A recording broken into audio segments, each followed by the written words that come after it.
अल्लाह का घर है तो फिर क्यों यहाँ पर गैरों का तसल्लुत है। जवाब आता है, कई सालों से वहां पर इशा की नमाज नहीं होती थी। कई सालों से बच्चों का, नौजवानों का, अगल बगल के लोगों का रुझान उस मस्जिद से अलग हुआ था। मस्जिद कह रहे हैं, और अल्लाह की कसम हमारी रूह जब तक हमारे जिस्म में सलामत रहेगी हम उसे मस्जिद ही कहेंगे। और कभी किसी मूर्त के रखने से कोई मस्जिद की इज्जत और उसकी अहमियत घटती नहीं है। 360 को हमने निकाला था। 360 को मुसलमानों ने निकाल के फिर अल्लाह के उस मुकद्दस घर की अजमतों को दुनिया के सामने हाईलाइट किया था। वक्त में तब्दीली आएगी, हम अपने हालात बदलेंगे, हमारे बाजू को में कुव्वत आएगी, हमारे बच्चों में वो ताकत आएगी। इंशाअल्लाह वही मार्बल होगा, वही पत्थर होगा, वही गुंबद होंगे, वही सीढ़ियां होंगी, वही जीने होंगे। अगर वही मस्जिद की जगह पर वो जगह है तो अल्लाह की कसम वहां फिर नमाजें अदा होंगी। मौला जालिमों को जेर फरमा, मौला हमें कामयाबी नसीब फरमा, मौला हमारे बच्चों को कामयाबी नसीब फरमा। बहुत ज्यादा टेंशनाइज्ड रहा, इतना टॉर्चर किया गया, इस कदर मुसलमानों ने आंसू बहाया, इस कदर रोया, इस कदर नमाजें पढ़ी, दुआएं की कि अल्लाह ये क्या हो गया। हमारे बच्चों ने एतराज किया, पूछा अपने उलमा से कि हजरत जब आप कहते हैं कि ये अल्लाह का घर है तो अल्लाह का घर क्यों गैरों के कब्जे में चला गया। अल्लाह का घर है तो फिर क्यों यहाँ पर गैरों का तसल्लुत है। जवाब आता है, यहाँ एक मस्जिद गैरों के कब्जे में गई है, मगर इस मस्जिद के जाने की बुनियादी वजह पर हमने कभी गौर नहीं किया। कई सालों से उस मस्जिद खास में लोगों ने नमाज पढ़ना छोड़ा था। कई सालों से वहां पर इशा की नमाज नहीं होती थी। कई सालों से बच्चों का, नौजवानों का, अगल बगल के लोगों का रुझान उस मस्जिद से अलग हुआ था। यहाँ एक मस्जिद आपके हाथ से गई है तो किस कदर परेशानियों का सामना आप कर रहे हैं। मैं आपसे पूछना चाहता हूँ, ऐसी हजारों मसाजिदें आपके यहाँ मौजूद हैं, हजारों मसाजिद हैं जहाँ पर कायदे से आज भी वक्त पर अजान नहीं हो पाती। अगर अजान होती भी है तो नमाजी नहीं पहुंचते, नमाजी पहुंचते भी हैं तो सिर्फ बूढ़े बुजुर्ग ऐसे मुअम्मर अशखास पहुंचते हैं जो बहुत हद तक कहा जाएगा कि साहब उनका सजदा उनकी कैफियत के साथ वो अदा नहीं कर पाते हैं जिस कैफियत से सजदा अदा होना चाहिए था। मैं पूछना चाहूंगा साहब, आपको पजमुर्दा होने की जरूरत नहीं है। मस्जिद कल भी मस्जिद थी, आज भी मस्जिद है, और वो कयामत तक के लिए मस्जिद रहेगी। ये और बात है कि हमारी बेतवज्जोही की बुनियाद पर अल्लाह ने उसकी हिफाजत के लिए गैरों को उस पर मुसल्लत कर दिया है ताकि वो गैर उस पर टाइल्स बिछा दे, उस पर राजस्थान से मार्बल लगा दे, उसके लिए कोई अच्छा सा उसका उसकी हिफाजत में किसी को मुकर्रर कर दे, वो बैत रख दे। वो जगह थोड़ी चेंज हुई, हम उसे कल भी मस्जिद कहते थे, आज भी मस्जिद कह रहे हैं। और अल्लाह की कसम हमारी रूह जब तक हमारे जिस्म में सलामत रहेगी हम उसे मस्जिद ही कहेंगे। और कभी किसी मूर्त के रखने से कोई मस्जिद की इज्जत और उसकी अहमियत घटती नहीं है। 360 को हमने निकाला था। 360 को मुसलमानों ने निकाल के फिर अल्लाह के उस मुकद्दस घर की अजमतों को दुनिया के सामने हाईलाइट किया था। मुस्तफ़ा करीम ने अपने साहबा के ताउन से उस अल्लाह के मुकद्दस घर को जब उसकी इज्जत को दुनिया के सामने बहाल फरमाया तो आपने पहले उसको निकाल दिया। इंशाअल्लाह वक्त का इंतजार रहेगा, वक्त में तब्दीली आएगी, हम अपने हालात बदलेंगे, हमारे बाजू को में कुव्वत आएगी, हमारे बच्चों में वो ताकत आएगी। इंशाअल्लाह वही मार्बल होगा, वही पत्थर होगा, वही गुंबद होंगे, वही सीढ़ियां होंगी, वही जीने होंगे। अगर वही मस्जिद की जगह पर वो जगह है तो अल्लाह की कसम वहां फिर नमाजें अदा होंगी। जरूरत इस बात की है कि हम पहले अपनी अपनी इबादत गाह को हम खुद से इबादत से भर दें, नमाजियों से भर दें, अपने बच्चों को लेकर वहां पहुंचे। नौजवान खुद जाए, बूढ़े भी जाएं, नौजवान भी जाएं। हमें एक मस्जिद की चिंता है, हमारे मोहल्ले की मस्जिदों में जो अजान होती है, क्या हम गौर किए कभी कि हमने कब अपना पाँव मस्जिद की तरफ बढ़ाया है। मस्जिद के कैंपस में जो लोग शॉपिंग करते हैं, दुकानें करते हैं, जो दुकानदार हैं, उनसे भी ये आज तक ना हो सका। अगर 10 दुकानदार हैं तो दसों को आप देखेंगे साहब के असर की अजान हो रही है, यहाँ पे ये बिक्री कर रहे हैं, सामान बेच रहे हैं। जब हम खुद अजान के बाद मस्जिद नहीं दौड़ेंगे तो हमारी मस्जिदों की हिफाजत कौन करेगा? नमाज पढ़ना हम पर ज़रूरी है, दीदी पर ज़रूरी नहीं है। नमाज पढ़ना हम पर ज़रूरी है, अजान सुनने के बाद मस्जिद भागना हमारे बिहार के नीतीश बाबू पे ज़रूरी नहीं है। हम खुद नमाज की हिफाजत करें, अजान सुनने के बाद मस्जिद जाएं। ये सारी चीज़ें जब हम करते रहेंगे, 5 साल गारंटी से मैं आपसे कहता हूँ साहब, 5 साल पूरी दुनिया के मुसलमान अगर नमाज पढ़ने का कष्ट कर ले, हर वक्त नमाज पढ़ने की मैं इस कदर आप दौड़ लगाए मस्जिद भागने की कि जिस तरह नमाज जुमा, नमाज ईदैन में आपकी मस्जिदें भरी रहती हैं, उस तरह जिस दिन आप फजर के लिए, नमाज जोहर के लिए, नमाज असर और मगरिब के लिए, नमाज इशा के लिए आप पहुंचना शुरू कर दिए, आपको मैं गारंटी देता हूं 5 साल नहीं बीतेगा, सारे जालिम जिनके हौसले आज बुलंद है, इनके हौसले पस्त होंगे। इनको मानना पड़ेगा कि जिस मस्जिद को ढाने या शहीद करने की हमने नीयत की, हमने तहरीक चलाई, हमने मूवमेंट खोली, उस मस्जिद को शहीद करना अब मुमकिन नहीं, क्योंकि मुसलमान और मुसलमानों के बच्चों ने उसे आबाद करने की कसमें खा रखी है। मुसलमानों ने सजदों की तड़प से उस मस्जिद को आबाद कर रखा है।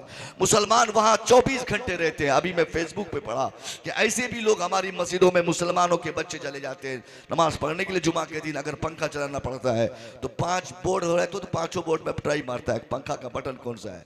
जब तक सारा बटन ऑन नहीं करता तब तक उसके मोहल्ले की मस्जिद के पंखे चालू नहीं होते। यानी इस तरह अनजान हम अपनी मस्जिद से, हमें इस तरह हमें बेतवज्जोही का हमने इजहार किया है कि हमारी मस्जिद में इस्तंजा खाना किधर है, हमारी मस्जिद में टॉयलेट किधर है, हमारी मस्जिद में मसल्ला कहाँ है, हमारी मस्जिद के पंखे किस बटन से चलते हैं।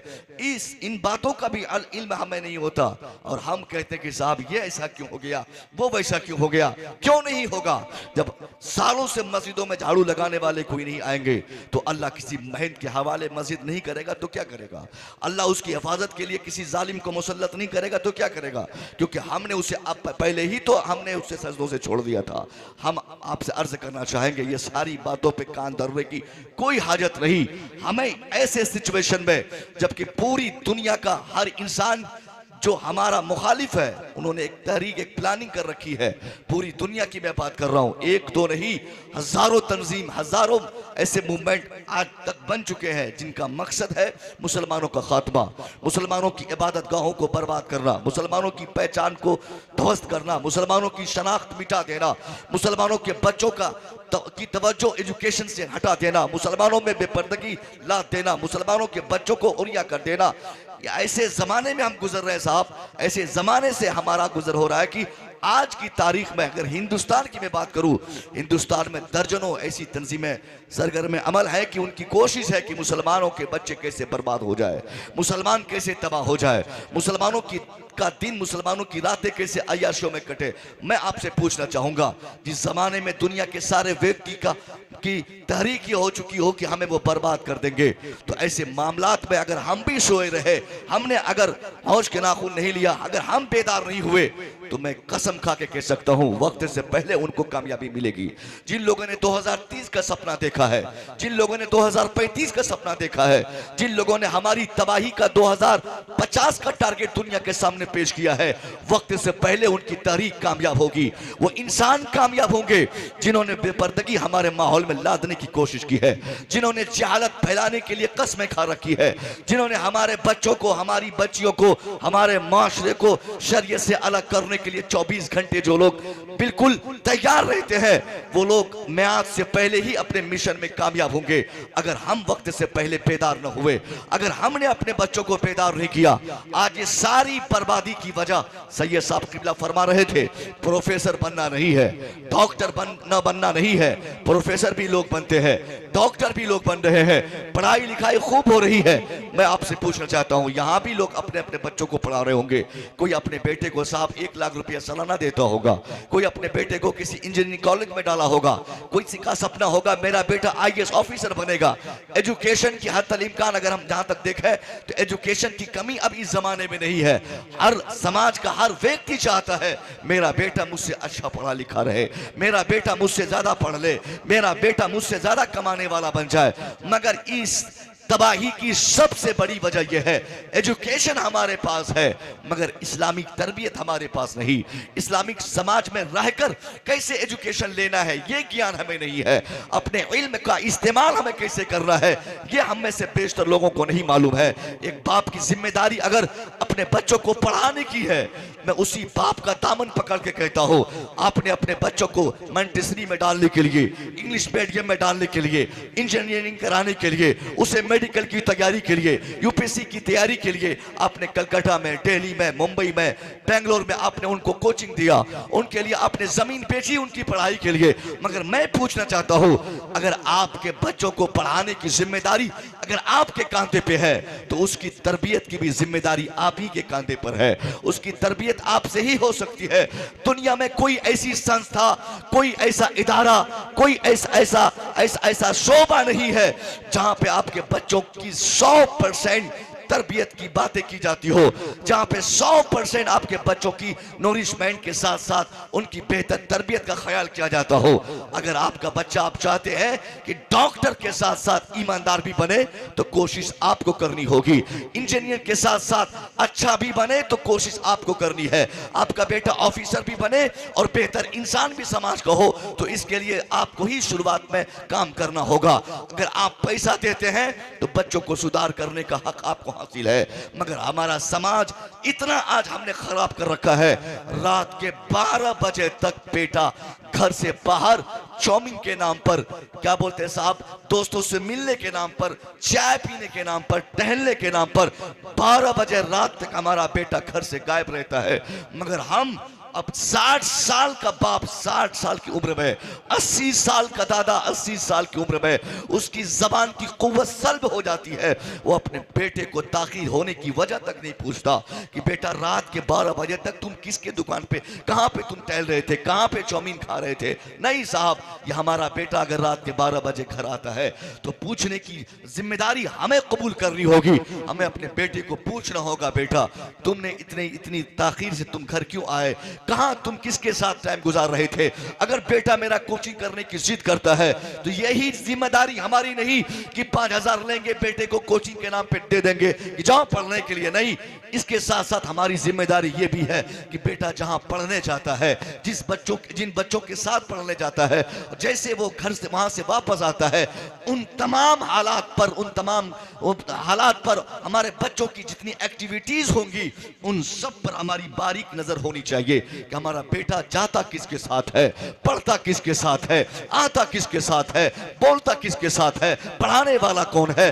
बेटियां अगर बजीद है कि अब्बा हमें मोबाइल दीजिए, हमें मोबाइल इस्तेमाल करना है ऑनलाइन पढ़ाई के लिए, मैं रहती हूँ अब्बा, मैं कलकत्ता में, कोचिंग कराने वाले ट्यूटर रहते हैं दिल्ली में, हमें ऑनलाइन तालीम पानी है, बाप खुशी बखुशी अपनी बेटी को 25,000 50,000 का मोबाइल गिफ्ट कर देता है, ये जाने बगैर कि ये 25,000 का मोबाइल आज हमने अपनी बेटी को एजुकेशन की तकमील के नाम पर, तालीम की तकमील के नाम पर हमने उन्हें गिफ्ट किया है। मगर इसी मोबाइल से हमारी बेटी एक दो तरीके से नहीं, हजारों तरीकों से हमारी बेटियां इससे बेनरमी का शिकार हो जाएंगी। इसके जरिए वो अपनी इज्जत को गंवा बैठेगी, क्योंकि हमारी बेटी 5 दिन ऑनलाइन तालीम पाएगी, उसके बाद आप उनका मोबाइल चेक कीजिए, फेसबुक अकाउंट बेटी के नाम पर, व्हाट्सएप अकाउंट उसके नाम पर, ट्विटर हैंडल उसके नाम पर, सब सोशल मीडिया पर हमारी बेटियां एक्टिव रहेंगी। कौन बेटी जिसने अभी कायदे से मैट्रिक का एग्जाम पास नहीं की, जिसने इंटरमीडिएट का एग्जाम की, जो अभी तैयारी के मरहले से गुजर रही है, उस बेटी की तालीम के तकमील के नाम पे जो हमने 25,000 का झुनझुना पकड़ाया है, कहीं ना कहीं ये हमारी बेटी की न सिर्फ तालीम को ध्वस्त करता है ये मोबाइल, बल्कि हमारी बेटी के शानदार मुस्तकबिल के राहों में कांटा बनकर ये मोबाइल सामने आता है। फिर नतीजा क्या निकलता है, बेटी मैट्रिक पास होती है, इंटर पढ़ती है, उसके बाद ग्रेजुएशन करती है, एमए करती है, मास्टर की डिग्री लेकर घर आते आते अब तो वो बेटी मोबाइल के जरिए एक नहीं हजारों तरीकों से दोस्त पाल रखी है, उसको दुनिया मालूम हो चुकी है, आजाद का मफहूम किसी ने उसके ज़हन दिमाग पर गलत बिठा दिया है। अब बेटी हमारी वही होगी, बाप भी वही मोबाइल देने वाला होगा। वही जवान बेटी अपने बाप के सामने कहेगी, अब्बा अब तो मेरी डिग्री मुकम्मल हो गई, मास्टर मैं कर ली, अब्बा अब मैं शादी फलाने लड़के से करना चाहती हूँ, अब्बा ये मेरा यार है। वो अपने घर, अपने बाप के घर अपने यार को उंगली पकड़ के लाकर अपने बाप से दिखाएगी, अब्बा ये है मेरा पसंदीदा यार, ये है मेरा फ्यूचर, अब्बा मैं इस लड़के में अपना मुस्तकबिल देख रही हूँ, अब्बा मेरी शादी हो तो इसी लड़के से हो, मैंने इसे मोहब्बत कर लिया है। बाप अभी जबान खोलता ही है कि बेटी तुम ये गलत कर रही हो। बेटी 50 कानून बाप के सामने रखते हुए कहती है, अब्बा आप मुझे कैद में नहीं रख सकते, आप मुझे मुक़य्यद नहीं कर सकते, आप मेरे ऊपर पाबंदी नहीं आयद कर सकते। अब्बा मैं 18 वर्ष को क्रॉस कर चुकी हूँ, अब कपड़ा मैं अपनी मर्जी से पहनूंगी, खाना मैं अपनी मर्जी से खाऊंगी, लड़कों का इंतखाब मैं अपनी मर्जी से करूंगी। अब्बा आप मेरे ऊपर पाबंदी नहीं बैठा सकते, क्योंकि मैंने इससे मोहब्बत किया है। जिस मुल्क में अब्बा मैं रहती हूँ ये मुल्क हमें ऑथोराइज करता है। लड़का चाहे दुसात का हो, लड़का चाहे एससी का हो, लड़का चाहे एसटी का हो, लड़का चाहे दलित समाज का हो, लड़का चाहे अपर समाज का हो, लड़का चाहे गैर बिरादरी का हो, लड़का चाहे जिस समाज का जिस काम का हो, अगर मुझे पसंद आ गया तो अब्बा आपको शादी करानी होगी। अगर आप नहीं कराते तो मैं खुद से कोर्ट के हवाले करके मैं शादी करूंगी। उस वक्त एक बाप के सामने आंसू बहाने के अलावा दूसरा चारा नहीं रहता। उस वक्त बाप बेताशा रोते हुए कहता है, मौलाना साहब ये मेरी बेटी पागल हो गई, मेरी बेटी अनाप शनाप बक रही है, कोई तावीज दीजिए हजरत कि ये मेरी बेटी उस लड़के से जिद ना करे शादी करने पर। उस वक्त मौलाना का जवाब होगा, नादान इंसान, जिस वक्त बेटी को संभालना था, बच्चियों को संभालने की सारी जिम्मेदारी तेरे कांधे पर थी, उस वक्त आजादी के नाम पर तूने अपनी बेटी को कभी जींस पैंट पहनाने का शौक पाल रखा था, कभी टी शर्ट देने का शौक तेरे दिल में था, कभी मोबाइल का हथियार देकर अपनी बेटी की खुशी हासिल करने का राज तूने अपने दिलों में छुपा रखा था। ले भुगत, अब जब तूने 50 तरीकों से अपने बच्चों को, अपनी बच्चों को गलत रास्ते में डालने के औजार तूने पहले से पकड़ा रखे हैं, तो अब वो बेटी आवारा नहीं बनेगी तो कौन बनेगी? वो बेटी बदतमीज नहीं होगी तो किसकी बेटी बदतमीज होगी? वो बेटी अगर बेहया नहीं होगी तो किसकी बेटी बेहया होगी? मैं कहना चाहता हूं साहब, बच्चों का दुपट्टा हम खरीदें, कपड़ा हम खरीदें, तालीमी अखराजात हम बर्दाश्त करें, उनकी जिंदगी के तमाम नोरिशमेंट की सारी जिम्मेदारी हमारे कांधे पर है। तो क्या ये जिम्मेदारी हमारी नहीं है कि हमारी बेटी जैसे ही पहली गलती करे फौरन उसको हम सजा दें, पनिशमेंट करें, हार्ड सजा दें, सख्त सजा दें? जब बेटा हमारा सिगरेट का आदी हो जाए, बेटा हमारा नशे का आदी हो जाए, बेटा जैसे ही पहली शाम को शराब पीकर घर की दहलीज पर पहला कदम बढ़ाता है, उसी टाइम बाप की जिम्मेदारी है।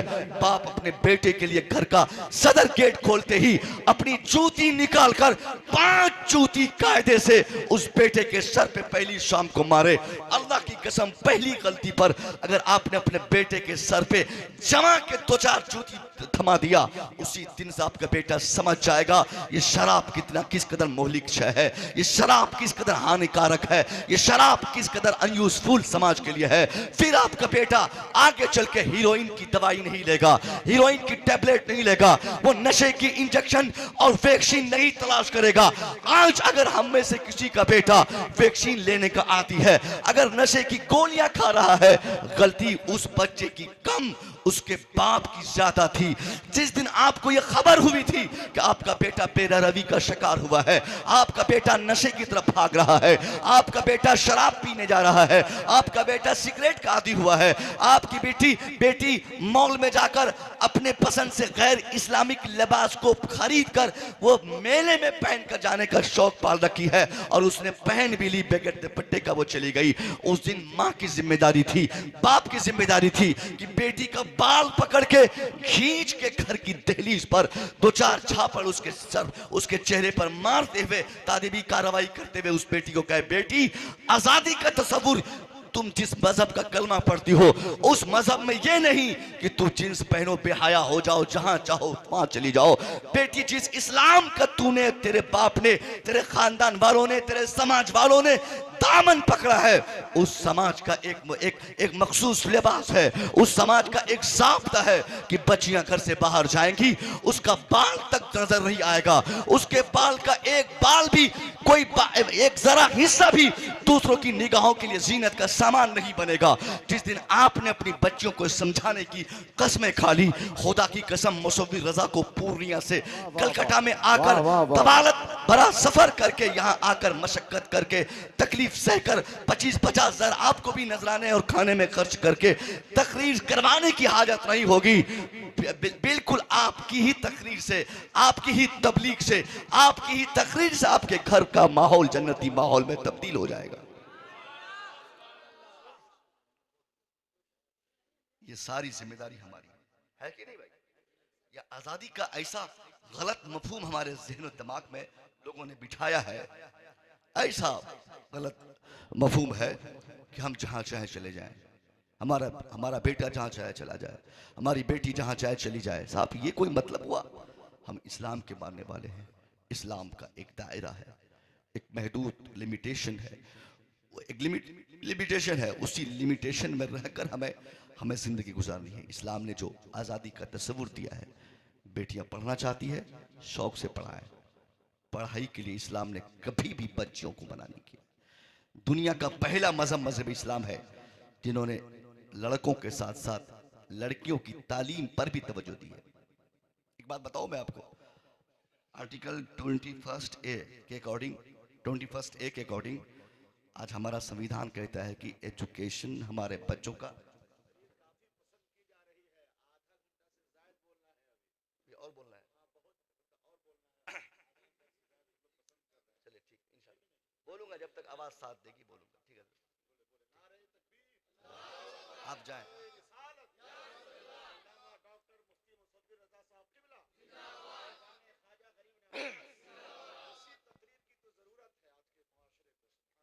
इंशाल्लाह आप जाएं। जी जी, मैं क्या कह रहा था कि आर्टिकल 21 के अकॉर्डिंग हमारे मुल्क का एक कानून हमें एजुकेशन का हक प्रोवाइड करता है। क्या कहा गया उस आर्टिकल में? आप थोड़ा मुआवजा कीजिए, कंपेयर कीजिए कि दुनिया ने एजुकेशन के लिए क्या कहा और इस्लाम ने एजुकेशन के हक में क्या कहा। हमारे मुल्क का संविधान कहता है 14 साल तक के बच्चों के लिए पढ़ना उसका हक है, जरूरी नहीं है, हक है। शिक्षा का अधिकार अधिनियम बनाया गया, 2002 में गालिबन बनाया गया, यानी हर 14 साल के बच्चे को, जो भारतीय है, जो हिंदुस्तानी है, एजुकेशन लेना उसका अधिकार है, उसका हक है। हक, अधिकार, ये क्या होता है साहब? अधिकार कभी कभी माफ किया जाता है, अपना हक कभी कभी छोड़ा जाता है। मान लीजिए आपको मैं 100 रुपया दे दूं, तो वो 100 रुपया लौटाना आपका हक है, आपका अधिकार, मेरा हक है उसे मैं लूं, मेरा ये हक है कि मैं आपसे मांगूं। तो मैं चाहूं तो माफ भी तो कर सकता हूं, अधिकार को माफ किया जा सकता है। मगर दुनिया का पहला मजहब इस्लाम है जिसने कहा है तलबुल इल्म फरीज़तुन अला कुल्लि मुस्लिम व मुस्लिमा, getting education is compulsory for each every man and woman. हर मुसलमान मर्द और औरत पर तालीम लेना फर्ज है, जरूरी है। इस्लाम ने अधिकार नहीं कहा, क्योंकि अधिकार कभी छीना जाता है, कभी माफ किया जाता है, कभी लिया जाता है, कभी ऐसे ही छोड़ दिया जाता है। मगर जो चीज फर्ज होती है उसे एट एनी हाउ किसी न किसी तरह लेना ही लेना है। तो इस्लाम ने कभी ये नहीं कहा कि हम अपनी बच्चियों को ना पढ़ाएं, बल्कि इस्लाम इसके लिए सबसे ज्यादा बरांगख्ता किया है, सबसे ज्यादा उभारा है हमारे बच्चों को कि हम अपने बच्चों को पढ़ाएं, उसको बहुत ज्यादा पढ़ाएं, बहुत बड़ा पढ़ाएं। मैं आऊंगा इस टॉपिक पे, मगर मैं अभी आपसे कह रहा हूं कि हमने जो समाज, पढ़ाई का समाज बनाया है, पढ़ाई के नाम पर अगर हमारी बेटियां कॉलेज जाती हैं तो इसका मतलब ये नहीं कि उनका लिबास कॉलेज का लिबास हो। इसका मतलब ये नहीं कि हमारी बेटी समाज में ऐसे लिबास को सिलेक्ट कर ले जिस लिबास को पहनकर मुसलमानों की बेटियों के लिए रहना उचित नहीं समझा जाता हो। हम ऐसी तालीम की कभी तायीद नहीं करते जिस तालीम से बच्चों में बेहयाई आ जाए, जिस तालीम से बच्चों में बेहयाई आ जाए, जिस एजुकेशन से बेटा अपने बाप की इज्जत करना छोड़ दे, बच्चियां अपनी माँ की बात मानना छोड़ दे। बल्कि हमें ऐसी तालीम की ज़रूरत है जिस तालीम से समाज की खिदमत, माँ बाप की खिदमत, वालिदैन का एहतराम, मजहब की पहचान हमारी बच्चों में आए, बच्चों में आए। ऐसी ही तालीम दिलवाएं। अगर हमें यकीन हो कि फलाने कॉलेज में पढ़ने के बाद डिग्रियां बच्चियों के पास आएंगी मगर साथ में बेहया भी हो जाएगी, तो वहीं पे तालीम को स्टॉप करना आपके लिए जरूरी हो जाता है। इस्लाम ने जो तसव्वुर दिया है आज़ादी का, वो ये कि आप बच्चियों को पहले हया दें, हया का सबक पढ़ाएं। अगर बाहया बनकर अपने जिस्म के हिस्सों को ढक कर अगर हमारी बेटी शॉपिंग जाना चाहती है ना, बिला तकल्लुफ जाए, कॉलेज में पढ़ना चाहती है बिला तकल्लुफ पढ़े। जब वो अपने शरीर के हिस्सों को ढक लेंगी, सारे एलिमेंट, सारे डिपार्टमेंट उसके जिस्म के ज़ाहिरी या बातनी एतबार से मुकम्मल महफूज हो जाए, उसके बाद इस्लाम ऐसी आज़ादी का तस्वुर देता है। इस्लाम कहता है कि तुम्हें अब ऐसी आज़ादी है कि तुम जहां चाहो चली जाओ, जहां चाहो तुम कारोबार करो। सैयदा खदीजा मेरे हिसाब से खातून में उस वक्त, उस ज़माने में अरब में सबसे बड़ी बिजनेसमैन खातून अगर कोई थी तो सैयदा खदीजा थी। सबसे बड़ी बिजनेसमैन। बिजनेस करना भी इस्लाम ने मना नहीं किया है बच्चों के लिए, लेकिन उसके हुदूद मुकर्रर कर रखे हैं इस्लाम ने। अगर आपको अंदेशा है कि इस तालीम से बच्चों की इज्जत में दाग लगेगा तो आप फौरन तालीम को स्टॉप करें।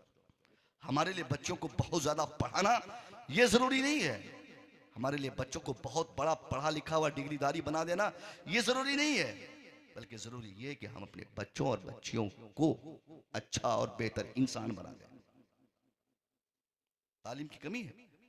बेटा पढ़ लिख के इंजीनियर बन गया है मगर बाप की खिदमत नहीं करता। एक मास्टर साहब को मैंने देखा, साहब रिटायरमेंट के बाद रो रहे थे वो। मैंने कहा चाचा, इयादत के लिए मैं गया, मैं कहा चाचा क्या हुआ? बोला हजरत अल्लाह ने 5 बेटे दिए मुझे। 2 बेटा मेडिकल लाइन में पढ़ रहा है, पढ़ के अभी बेंगलोर में रहता है। एक बेटा मेरा अभी दिल्ली में है, बाकी 2 बेटे घर पे रहते हैं। हजरत 5 बेटे पढ़ाया, जिंदगी भर मैं कमा कर बच्चों की तालीम में खर्च करता रहा। आज मेरा बेटा पांचों पढ़ लिख कर रिटायरमेंट के बाद मरने के कगार पे मैं आ गया हूँ। बिहार में, अभी बिहार में क्या पूरे इंडिया में पेंशन तो अभी मिलता नहीं कहीं, तो पेंशन के बारे में कहा, मुझे पेंशन भी नहीं मिलता। हजरत एक टेबलेट खिलाने वाला पांचों बेटों में मेरे पास कोई नहीं रहता। क्या करेगा 5 बेटा लेके? मैं मानता हूं कि आप डॉक्टर बन गए, मगर डॉक्टर बन के दिल्ली में रहकर जॉब संभालना, इससे ज्यादा जरूरी उस बात बेटे के लिए यह है कि वो अपने बाप की खिदमत करे।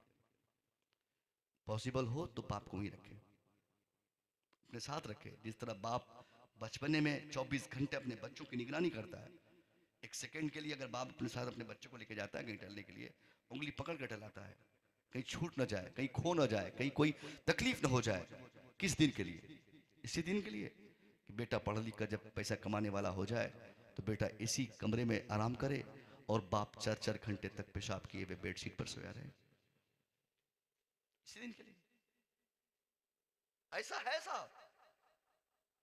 5 बच्चों का बाप आज भी एक दवाई खाने के लिए तड़प रहा है। उसकी आंख पे 2 बूंद दवाई डालने के लिए मोहल्ले का कोई लड़का आकर डाल के जाता है। किस कदर वो बाप रोता होगा कि मैंने बच्चों को पढ़ाया, आज लाखों नहीं करोड़ों में हमारे बच्चे खेल रहे हैं, और अब जब आराम और सुकून बच्चों से मिलने के अयाम आए थे तो आज बच्चों ने मुझे बूढ़ा और बुढ़ा समझकर अकेला छोड़ दिया। नौजवानों, रुक कर 2 बात मैं बताऊं आपको। आपकी जिंदगी की कामयाबी ये नहीं कि आप कलकत्ता का सबसे सुपर पावर ऑफिसर बन जाए।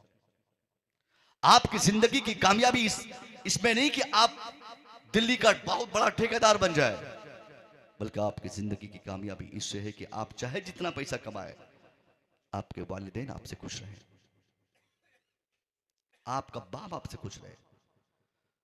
पूरी दुनिया मिलके आपके लिए जन्नत का मुतालबा अल्लाह से करे, ए अल्लाह इस शख्स को जन्नत दे दे, अल्लाह इस शख्स को जन्नत दे दे, और तनहा 80 साल का बूढ़ा बाप अगर ना चाहे तो अल्लाह की कसम अल्लाह की जन्नत कभी नहीं मिलेगी। क्योंकि बाप की दुआ अल्लाह फौरन कबूल फरमाता है, उसी तरह बाप की बद्दुआ भी अल्लाह कबूल फरमाता है। जरूरी नहीं कि आप 5 लाख बाप को दीजिएगा तब आपका बाप खुश होगा। यहाँ तो ऐसे भी बच्चे अब आपको बोल देता है, घट आप क्या किए मेरे लिए, कुछ किया अभी तक, क्या किए? मैं मेहनत से पढ़ाई किया तो ऑफिसर बना, मैंने मेहनत किया, बिजनेस किया, रात दिन खटा, ये किया वो किया, बहन की शादी दिलाया, भाई की शादी दिलाया, मकान बनाया, आपने मेरे लिए क्या किया? तौबा तौबा, हम भूल गए।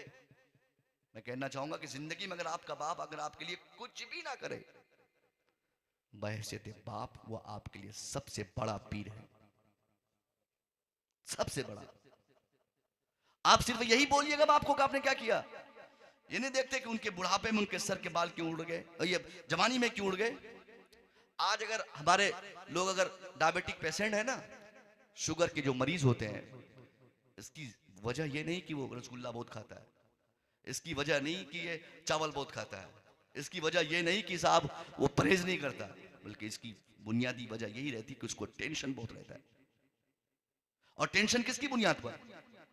बच्चों की बुनियाद पर, बच्चों की आवारगी की बुनियाद पर। बच्चों को कामयाब कराने के लिए एक बाप को इस कदर दिमाग में टेंशन सवार रहता है कि 40 साल से पहले शुगर का पेशेंट हो जाता है।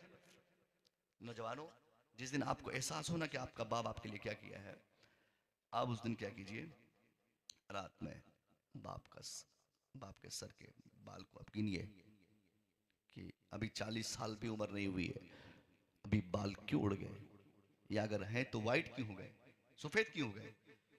उसकी भी बुनियादी वजह यही रहती है कि वो हमारा बाप हमारी तरक्की के लिए इस कदर सरगर्दा रहा, इस कदर मेहनतें किया, हम कामयाब ना हो सके। और आज हम कहते हैं कि साहब बाप को क्या आपने मेरे लिए क्या किया है। अगर आपको खुशी चाहिए ना, ये जो नौजवानों के चेहरे लटके रहते हैं 24 घंटे, हमारी खुशी हमारे वालिदैन की रजा में है। 5,000 रिक्शा चला के कमा के ला के दीजिए, 5,000 बाप के कदम के पास लाकर रख दीजिए कि अब्बा ये मेरी पहली पगार, मेरी पहली तनख्वाह है, मैंने रिक्शा चलाकर, ईंट ठोकर, मैंने स्टेशनों पे चाय बेचकर, मैंने मेहनत करके अब्बा ये मैंने 5,000 एक महीने में कमाए हैं, अब्बा इसे कबूल फरमा ले। मैं यकीन दिलाता हूँ आपको, अगर बुढ़ापे के अयाम में आपका बूढ़ा बाप आपकी कमाई को अपने हाथों से लेकर अगर दुआ के लिए हाथ उठा दे कि अल्लाह मैंने अपने जवान बेटे की कमाई को कबूल किया, अल्लाह तू मेरे बेटे की भी कमाई को कबूल फरमा ले, तू मेरे जवान बेटे की जवानी को कबूल फरमा ले। मैं यकीन दिलाता हूं आप 5,000 ही कमाते हैं ना, मगर अल्लाह उसी 5,000 में बरकतें 50,000 की अता फरमा दे। और 50,000 महीना कमाए,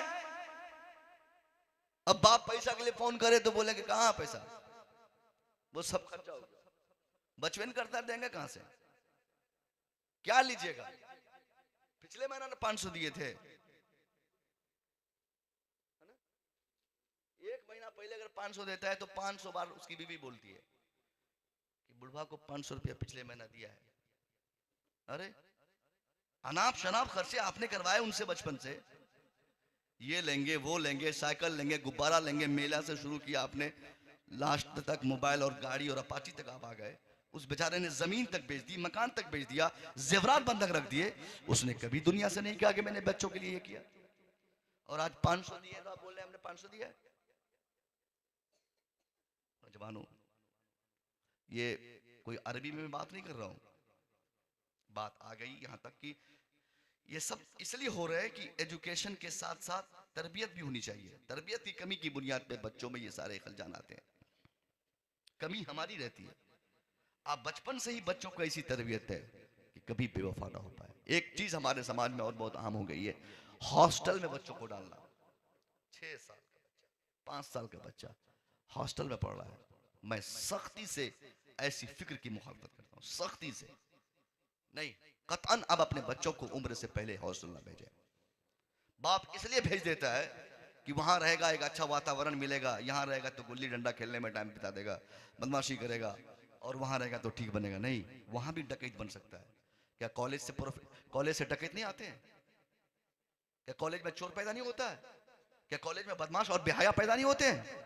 बेहयाई वहां भी होती है, बदतमीजी वहां भी होती है, गुंडे वहां भी निकलते हैं, मवाली वहां भी निकलते हैं। बहैसियत एक गार्जियन आपके लिए जरूरी ये नहीं कि आप बच्चों को 6 साल में हॉस्टल में डाल दें, बल्कि उसके लिए उम्र का एक म्याद तय है, कब आपके बच्चों को जानना है, भेजना है। जब तक आपका बेटा आपको समझ न ले, जब तक आपके बच्चों से आप घुल मिल ना जाए, जब तक आपके बच्चों की मोहब्बत आपके लिए जवान ना हो जाए, तब तक अपने बच्चों को अपनों से अलग करना अपने लिए हराम समझिए।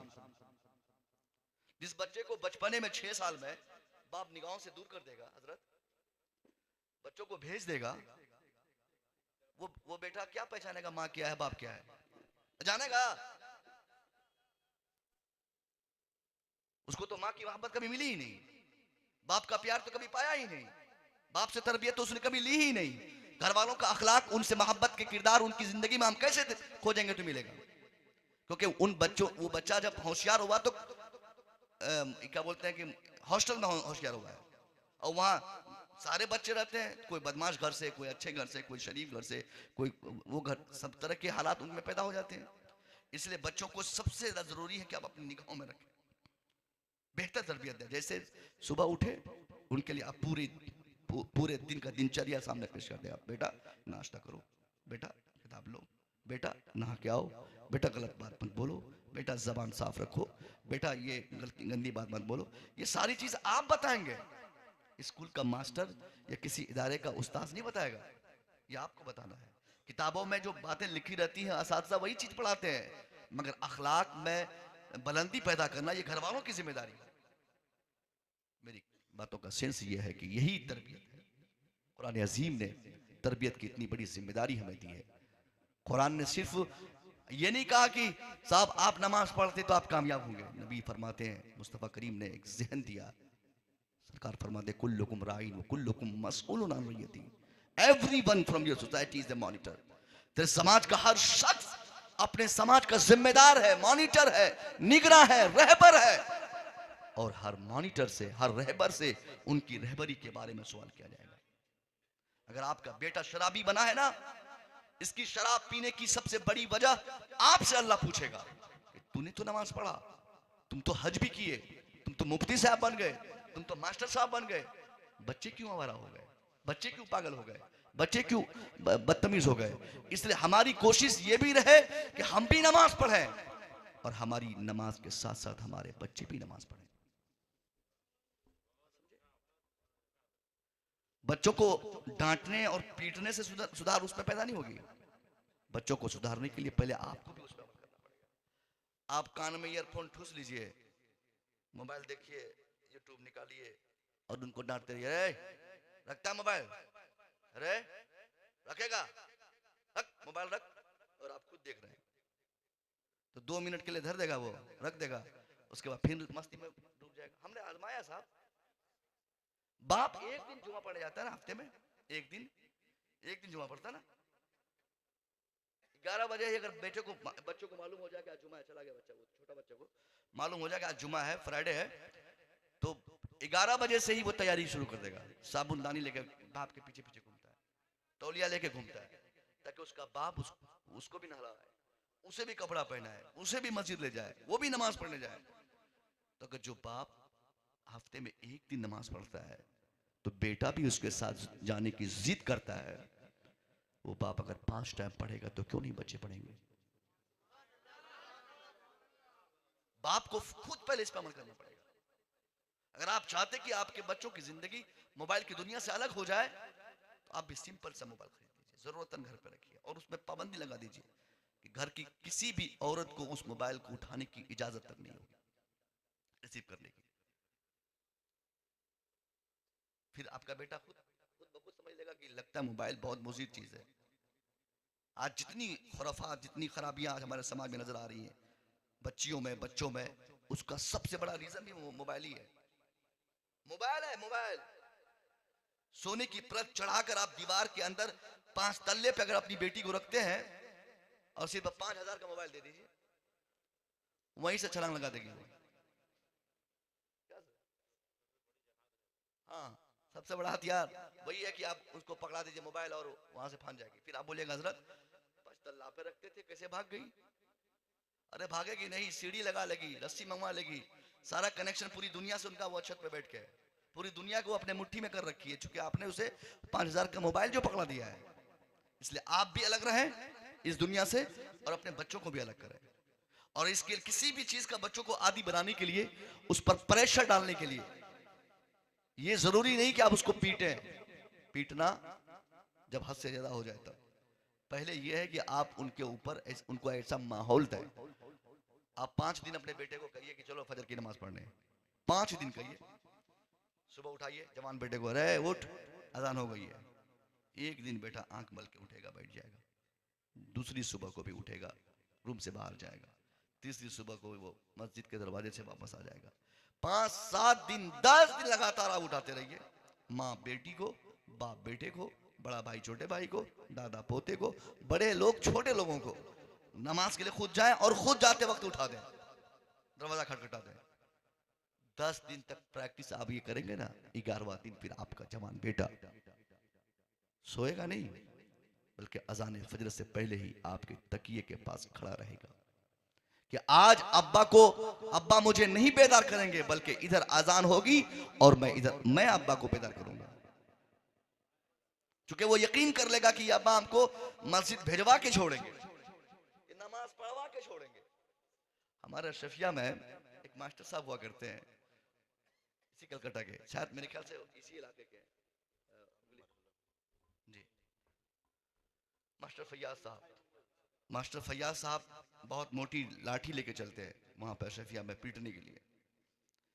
एक लड़का मेरे दोस्तों में, उसका चैलेंज था कि वो कभी मास्टर फैयाज के चपेट में नहीं आए। हाँ। और वो एक दिन बहुत फखरिया कह रहा था, बदमाश था आपका लड़का, मदरसे में चला गया, अब क्या किया। मौलवी बदमाश नहीं होते हैं, बल्कि बदमाश लोग मौलवी हो जाते हैं। तो उसने कहा कि 2 साल हो गए शफिया में, आज तक फजर के लिए मास्टर फैयाज ने मुझे नहीं पकड़ा, जबकि मैं अपनी मर्जी से जब मन तब जाता था। उस बच्चे से मेरी मुलाकात अभी मुंबई में हुई 1.5 साल पहले।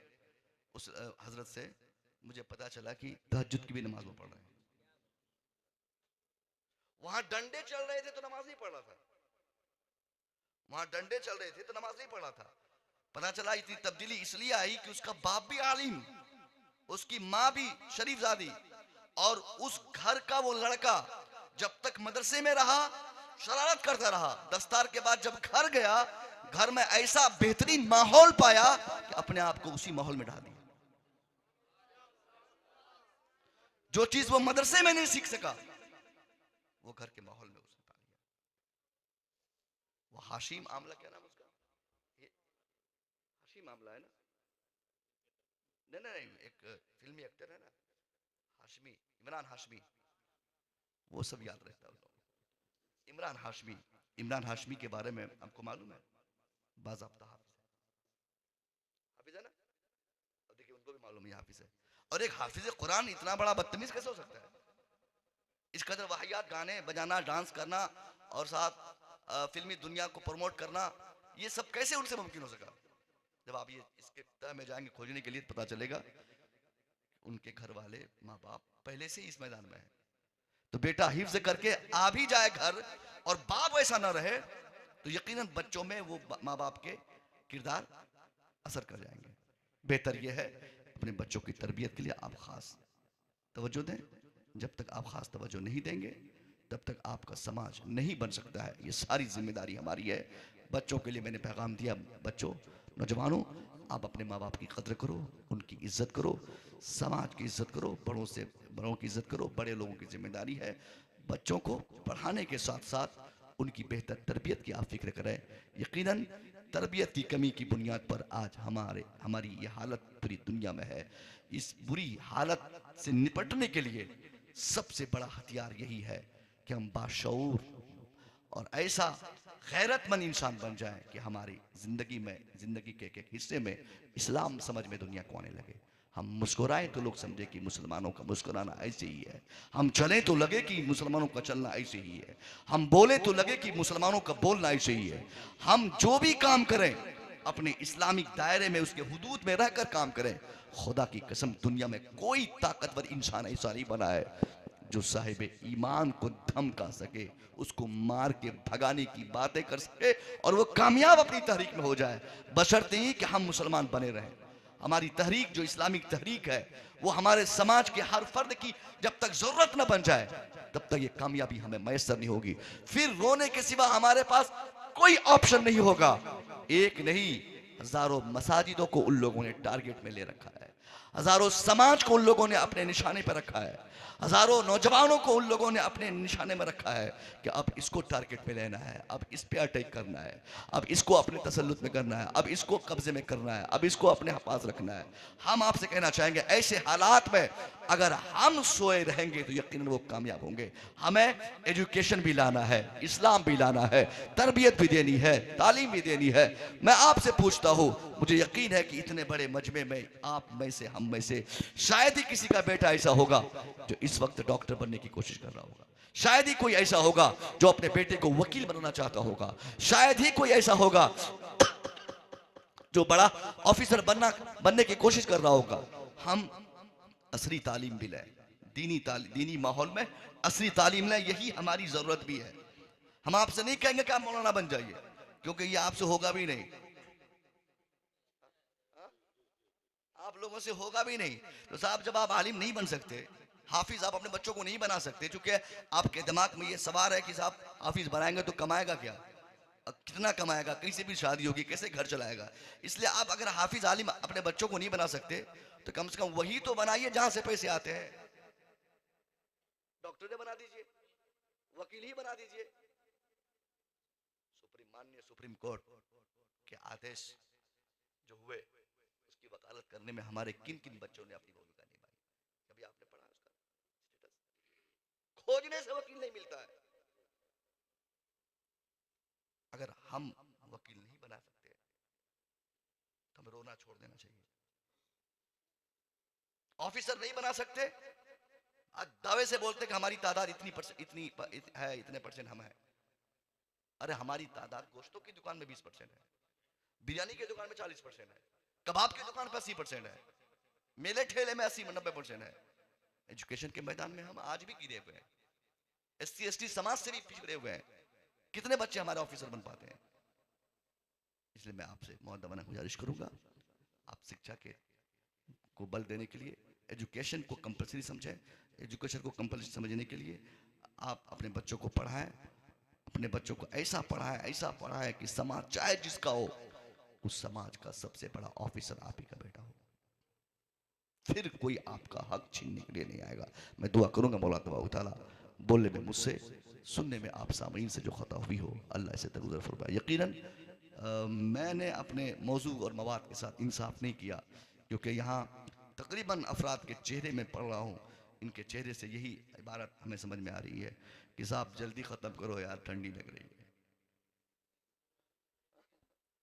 क्योंकि ज़बरदस्ती किसी को तकरीर सुनाने का मतलब है कि दोबारा आने का मौका ही नहीं मिलता है उस इलाके में। और मैं ऐसा खतीब हुई नहीं, क्यों मैं अपने अल्फाज और जुमलों की बेकदरी करूँगा साहब? जब आप कुछ सुनना नहीं चाहेंगे तो हम क्यों ज़बरदस्ती सुनाएं आपको? बस मुख्तसर सी बात ये, तालीम और तरबियत, इन दोनों चीज़ों को मजबूती से पकड़ें। यकीनन आपका बेटा डॉक्टर भी बना रहेगा और बेहतरीन मुसलमान भी बना रहेगा, इंजीनियर भी बना रहेगा, बेहतरीन मुसलमान भी बना रहेगा। अस्तगफिरुल्लाह रब्बी मिन कुल्लि ज़ंबि व अतूबु इलैह। अस्सलामु अलैकुम।